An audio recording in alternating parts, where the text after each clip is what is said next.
the future and doing it by faith, and knowing that that's the case, I know that there's a difference. There's a time period right there at the time that Jesus was on earth, the time that the four Gospels, or the four Gospels were written about. So I started reading the Bible different. I read from the book of Acts all the way through Revelation, and then I read from Malachi all the way backwards through Genesis, and then I read the four Gospels, and I understood more than I would ever understand in my whole life, Stan. Knowing that Jesus Christ is the center of time, and knowing that, Jesus on the Mount of Olivet, he told four different people, four brothers, or two sets of brothers, pulled him aside and said, Lord, tell us what will be the sign of your coming. Actually, this was, according to Mark 13, we know this was Peter and Andrew, James and John, two sets of brothers. They were the four that were there. Matthew talks about it in Matthew 24. Luke talks about it in chapter 21. Mark talks about it in chapter 13. None of those, Mark was an apostle. Luke and Matthew weren't standing there when Jesus said it.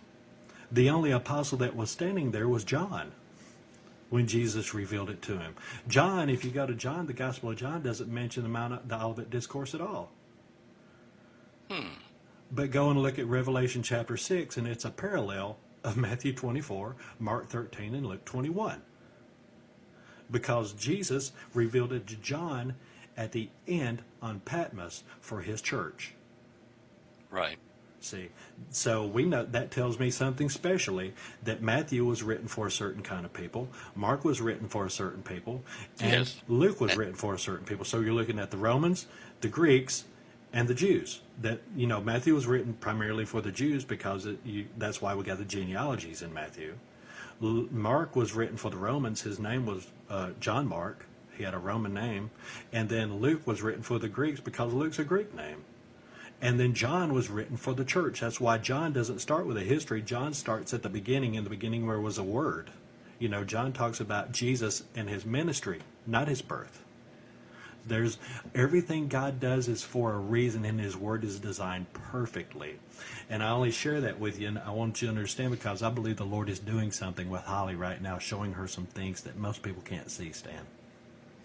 Well, it's taken her a year and a half, and I tell you what, she worked just day and night, just for a year and a half, gathering this stuff, putting it together, and she'd share. She needs to talk to my wife, Stan. If she talked to my wife, their heads come to go. Their heads would spin.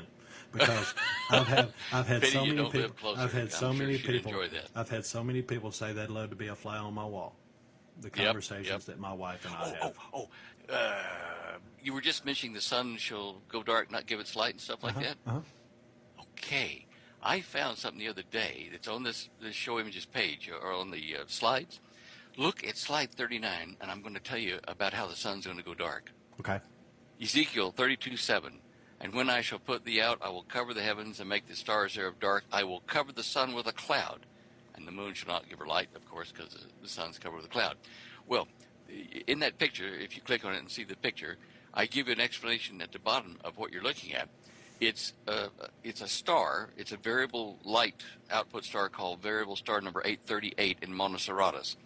Now, you've seen various pictures of this if you looked at the astronomy and NASA pictures. Well, I went over to the European Space Agency, and they actually filmed this from, 2002 up to, I think, even 2009. And that's in slide 40. It's an animation of what we're looking at here. You'll see the cloud explode. And in the space of like 6 or 7 years, it goes clear out of its own solar system out into space. But what is interesting, in this slide we're looking at, look at the top left where it starts. It covers that star with a cloud and blocks its light. Right. And then expands out through the stellar system for that star. But before it does, I mean, this happens quickly in relative terms, it would have blocked light to all the planets and their satellites, their moons. And that's how this can happen. And in Revelation 6:12, it says the sun became black as sackcloth of hair. That's when you have clumps of matter, and you can see it here in, you can see it in, say, maybe the second slide there, September 2nd, 2002, where it's got little, like, thick spots in it, like oatmeal or something. And some is thick, some is thin, and so you see through it like a sackcloth of hair. You can see some little light getting through little pinholes, and the rest is blocked. And it looks like the color of sackcloth even. I hadn't thought about that. It does, It too. does. It truly does. And did it reminiscent of the Terminator's eye? Yeah, it is, of They course. do everything for a reason, Stan. Yeah, look at that. Uh-huh. Interesting. I mean, if you look at that first one, it looks just like the Arnold Schwarzenegger's eye. Yeah, yeah. It does. So, It does. and It then if you does. look at the last one, it looks like the eye after half his face is ripped off. Yes, okay, all right. So, I mean, I see stupid stuff like that. It don't matter. No, look, I understand. I do too. I look for patterns. That's how we move Because ahead. I know the enemy. I know the enemy communicates with themselves symbolically. Yes. Because it's a picture paints 1,000 words, but Babel's going to confuse everyone. So, and unless you got the Holy Spirit to translate for you, you're not going to understand. Well, you said that before. I mean, they use movies, books, monuments. They use all kinds of stuff right in front of our eyes, and nobody knows what they're doing. That's what the magician always does. Yeah, misdirection. It is. It's a magic trick. As actually that movie that came out a few years ago, and they just had a remake or a second one. Now You See Me. About the Four Horsemen, and that's exactly. This is a magic trick played on a global scale. Yeah. That's exactly what this is, because the magician, well, we're talking about the Illuminatis, those kinds of magician-like people. They're going to do it right in front of you. It's misdirection. That's why I say they want everyone to look at Erdogan right now for a reason. Either they don't want them looking at the White House, or they don't want them looking where you were just talking about around Prince Salman. Ukraine. That's right. Yeah. I mentioned at the start I was going to say something about our solar system. I was just thinking about it here. I'm just hitting some of the highlights of a video that I found, which tells you and shows you the details of what I'm talking about. And the video is at the show images page. It has a picture of the solar system with the planets and a comet heading for the sun. If you click on that, it'll go to about a 9-minute video. But just summarizing what the video is saying, it's telling us that there's something wrong with the sun. Its magnetic field has increased 230% in the last 100 years. The moon is growing an atmosphere of sodium that's 3,700 miles thick. Mercury's poles of carbon dioxide have disappeared. They've vaporized, done a phase state change. Venus has gotten 2,500% times brighter in the auroral displays in the last 40 years. So what's going on with Mars? Yeah. Sorry, I was saying Mercury, but Mars. Who would think that Mercury would have ice at all? And it does have ice at the poles. But Mars is having increased storms and polar ice cap sublimation from the CO2. Jupiter's 200% increase in brightness of the plasma clouds around it. And not just that. I read just a few days ago that the heat above that storm is so. I can't remember how powerful the heat is right in the atmosphere above that eye, where that storm is on Jupiter. Yeah. I can't remember what the temperature was on that. It was just very hot. Yep. But Neptune. we can keep going. We can keep going if you want to, but Blog Talk's going to cut us off in a few minutes. But No, we'll cut off. That's all right. I just, I was just wanting to get that. There's a lot more in there about Neptune, Pluto, Saturn, Uranus. Brother, we could go till next week and keep going. Hey, I mean, leave there's some so for much. next time. There's so much, and you are always welcome to come on anytime you want to. I always enjoy it. I always learn so much from you, and then you always lead me down a path that I need to look at something else. So I'm starting to tie in some loose ends right now about a lot of things. Now I understand some things a little bit better as I know where to look, on the globe for certain things. Then you can kind of look out from there to see what the enemy is doing, because it's always going to be about what the enemy's going to try to do.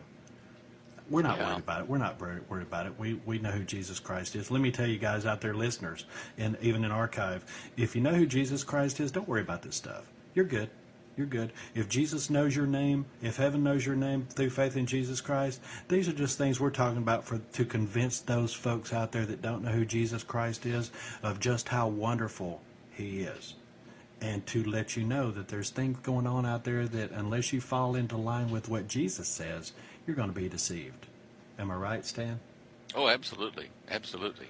It's encouraging. And, we've done it here. You've given this testimony, in essence, to people listening, so that all the heavy stuff we're talking about is followed by the promise of good stuff. And Holly followed that same thing. Her last chapter is uplifting about, okay, here's the way out. Yeah, Jesus said, don't worry. There's no reason why these things have to happen. So, I'll get back in touch with you real soon, Stan. I'll send you a bunch of this information I have too about these Zeus's altars of Zeus. That's very interesting. It's going to tie in a lot with what you're studying, I believe, and we'll get together real soon. It sounds good to me. I sent you a link to Holly's book. I want you to go to that page and look at the 20 chapters that are headed there and the subheadings, and you'll see that she it doesn't believe in political correctness. Oh, I understand. I don't either. My wife's always over here. She's in the office with me right now. She's looking at me. If I say something that's not politically correct, she'll say, "Oh no, you didn't say that." I'll see her face, and I'm like, "I don't care. I'm bold. I'm bold." They can't. Well, maybe they can, but either way, to be dead in the body is closer to the Lord. I don't worry about that stuff. I truly don't. I love Jesus, and I truly, truly, truly love talking to you. It's just great to get on the air with you and just have a conversation about. There's not a lot of people I can talk about this stuff with, Stan. Really? A lot of people, it's just like, this, y'all. And then you get people who know too much. You know what I'm saying? Then you can't get a word in edgewise because they know too much, and you can't teach somebody that knows everything. And you can't learn from somebody that's not humble enough. It's like you and I, we're sharing. I mean, we've all got parts of the puzzle, and we have to get together to make the puzzle come to life. That's absolutely, because we're in the same body. Absolutely. It takes the whole body working as one to get this thing together. But thank you, brother. It's been a pleasure. I'll send you that information soon. I want to get y'all back on real soon, so I want to hear about the rest of this stuff we were going to talk about, but we didn't, about the solar system. There'll probably be more by the time we get together again. You never know. Right on. And all right, brother, I'm going to go ahead and hang up with you. Love you. God bless you. You've been listening to Stan Deyo here on the Diffusion of Delusion Radio on GWA Radio Network. I hope you understand. I don't understand, but I hope you enjoyed it, and I hope you heard some things that might make you want to study up on God's Word, because that's what we're here for. We want to share Jesus Christ with you and how wonderful He is. All this stuff we're talking about, it don't really matter. It really doesn't, but it is fun to talk about, isn't it? You've been listening to Diffusion Delusion Radio. This is Randal